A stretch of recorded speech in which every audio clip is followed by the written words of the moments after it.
In the last video, we started off on how to build brands, and we touched upon what I call the brand essence document and brand architecture. Recaps can be boring or interesting, but boring or useful, but I have tried to make it interesting by drawing a visual representation of what I explained a brand essence document has. It has an origin story, it has a competition report, it talks about who we serve, and in that who we serve, I had recommended that we include an insight on the communities our TG is a part of, the online communities and also maybe offline, but definitely online communities, and how they feel in what that says about them. Right? Are they bike lovers? Are they chill lovers? Are they joke lovers? Are they cricket lovers? Whatever it is. But because when you are trying to break that wall between old media and new age media, it is important at this stage itself to include new age media requirements in the brand essence document itself, because that will give us an insight of when we are creating communication and also a clarity on the brand's purpose and brand essence in the online world. So that's what it is, the insight on the consumer, who we serve, and then how we serve, in which we talk about the product differentiator and or the intent story, which has to be an intent for the customer or consumer or TG as an individual, but also as a group, because as I always like to say, and I've said that in my book as well, my book is here finally, is that every consumer today is an activist in his or her own right.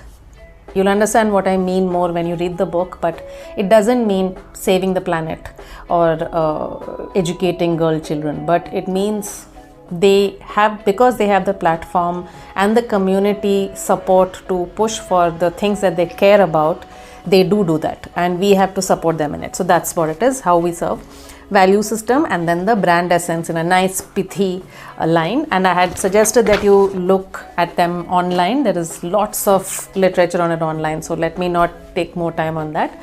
And similarly, brand architecture, I could speak a lot more on it. I didn't give any examples last time, but I have decided consciously to not get deeper into that, because that requires a separate course on its own.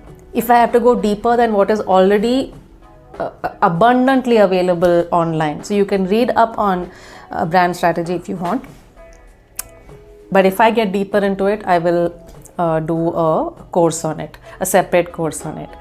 Moving on.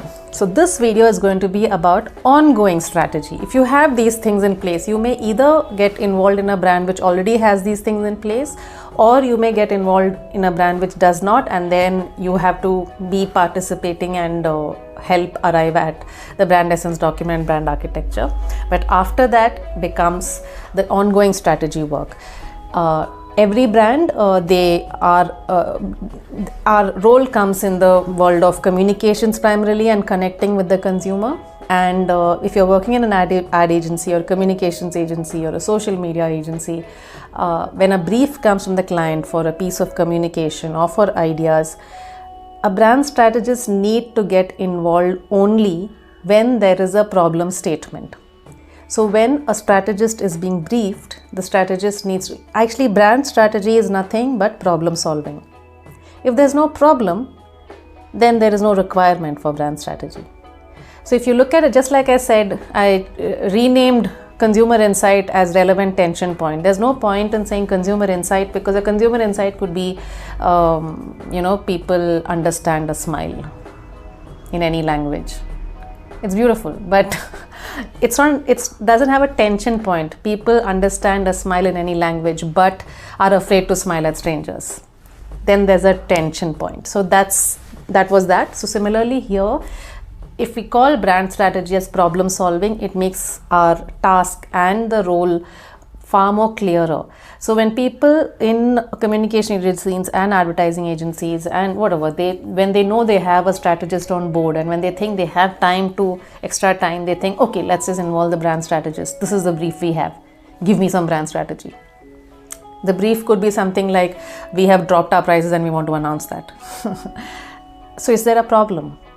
or you just need to announce it. If there's no problem, then you don't need a brand strategist. Okay, I think I've established what I'm trying to say. But when there is a problem and when a brand strategist has to be on board, this is the process you need to follow. I have again visually depicted it, but you may not be able to see it.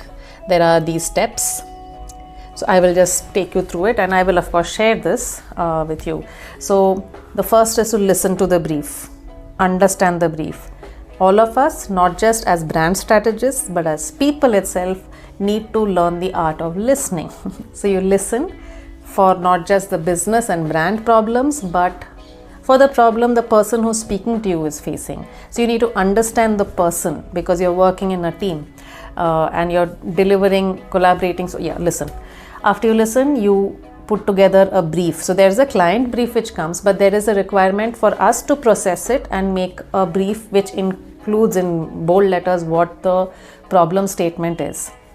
Then we align on that problem statement. Now, when we are getting a brief from the client, nobody should stop us from asking questions shamelessly. I have been in situations where I have been told, you're supposed to already know this, don't ask questions. Well, if you are supposed to already know this, then know this already and then come and sit in the meeting.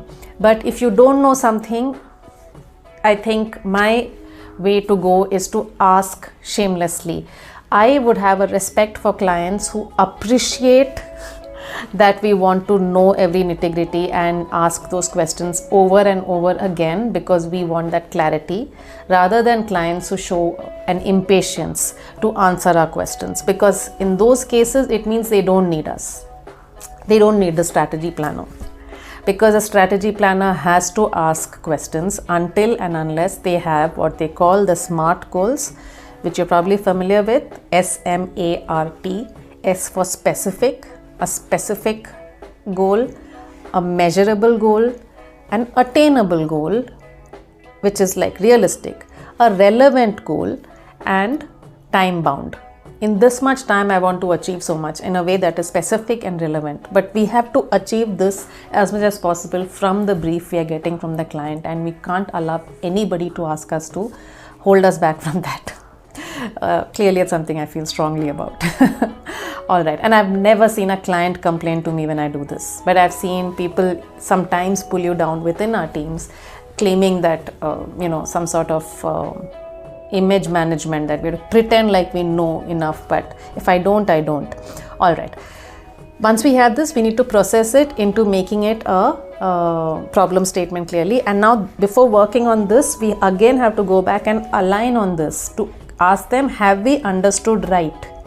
Because if you skip this step, it could cause a lot of chaos later. But this simple step, it takes a day or two or a week extra, depending on how soon they revert, how soon you can set up that meeting. But that saves a lot. It makes things a lot more efficient.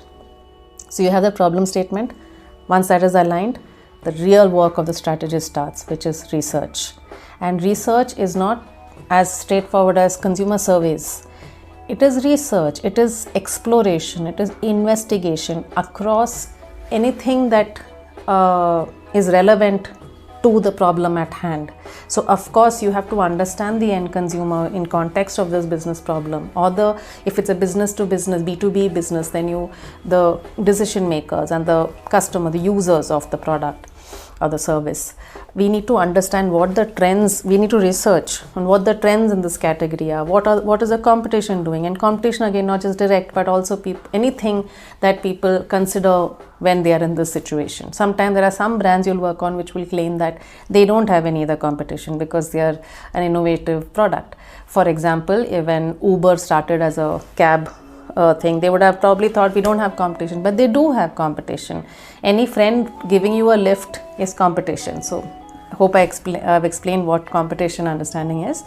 Then business, the culture in that, in the world, in the context of which is, so all this, we have to research it, use all that data and synthesize it and distill it for ideas, for thought starters. And at this stage, we can decide whether or not to hold a brainstorm session with the team, with the client or not, or with the internal team, or a workshop to come up with more ideas and strategy and a solution So a strategy is a solution. So come up with a solution for the problem at hand.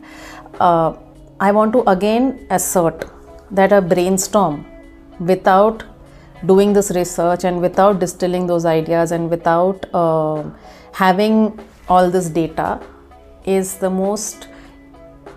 biggest waste of time that you see in every organization every day. I mean, in my experience, I'm probably exaggerating a little, but it's very important to go into a brainstorm informed, so and respect that information, so that any random ideation or it has to be anchored in information and in context. That leads to the solution, which I have made a little Maggie bowl. But basically what finally cooks it is the strategy or the solution, and you have to of course align on it finally again. So I hope you can see it, but I will put a screenshot of it in this video at the end of it when I edit it.